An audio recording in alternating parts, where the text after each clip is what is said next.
پاک China institute کے chairman Mushahid حسین سید نے کہا ہے کہ ایرانی سفیر نے انہیں بتایا کہ سعودی عرب نے ایران کو یقین دلایا ہے کہ جب تک فلسطینی آزاد ریاست قائم نہیں ہوتی اسرائیل کو کسی صورت تسلیم نہیں کیا جائے گا۔ جیو نیوز کے پروگرام کیپٹل ٹاک میں گفتگو میں سابق سفیر ڈاکٹر ملیحہ لودھی نے کہا کہ نریندر مودی کی حکومت مقبوضہ کشمیر میں اسرائیل کی پالیسی پر عمل کر رہی ہے، وہاں ہولناک صورتحال ہے۔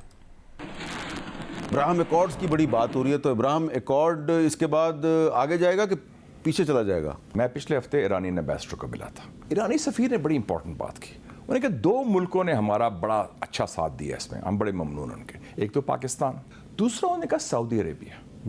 اس نے کہا سعودی عربیہ نے ہمیں ایشور کیا ہے کہ جب تک فلسطینی ریاست قائم نہیں ہوتی جس کا کیپٹل یروشلم ہوگا ہم اسرائیل کو تسلیم نہیں کریں گے۔ اور ان کا یہ میسج لے کے جو بادشاہ کا بیٹا ہے خالد بن سلمان KBS ڈیفنس منسٹر، وہ آیا تھا اور وہ MBS کا چھوٹا بھائی ہے۔ انہوں نے کہا دو لیڈر سے وہ ملا ہے صرف رہبر سپریم لیڈر آیت اللہ العظمیٰ خامنہ ای صاحب، ایک پاکستانی قیادت کو اور ایک خالد بن سلمان کو۔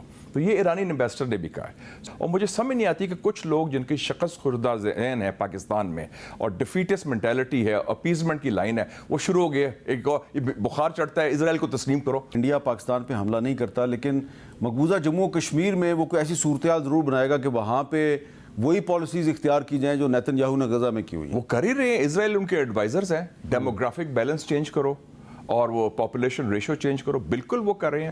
یہ آئیڈیولوجیکل ٹوینز ہیں مودی اور نیتن یاہو۔ میں مقبوضہ کشمیر کے بارے میں بھی کچھ کہنا چاہتی ہوں حامد، اگر آپ اجازت دیں۔ جی بالکل۔ اور وہ یہ ہے کہ بالکل اسرائیلی پلے بک سے وہ لیسنز لے رہے ہیں، اس لیے کہ جس طرح سے ایک نئی ویو آئی ہے مقبوضہ کشمیر میں آف ریپریشن، اس میں ہم نے دیکھا کہ وہ گھر جو ہیں ڈیمولش کر رہے ہیں ان لوگوں کے جن کو وہ کہتے ہیں کہ جی یہ کوئی ٹیررسٹ کی فیملیز ہیں، لیکن کوئی ثبوت نہیں پیش کرتے۔ تو وہاں تو بہت ہی ہولناک سچویشن پیدا کر رہا ہے یہ جو مودی کی جو حکومت ہے۔ تو میں سمجھتی ہوں کہ ایک نئی ویو آف ریپریشن جو ہے اس کو ہائی لائٹ کرنا بہت ضروری ہے، چاہے ہم اپنی سیکیورٹی کاؤنسل کی ممبرشپ کو استعمال کریں اس کے لیے، یا ایک کنسسٹنٹ ڈپلومیٹک کیمپین ہم تشکیل دیں، اس کو فریم کریں اور پھر امپلیمنٹ کریں۔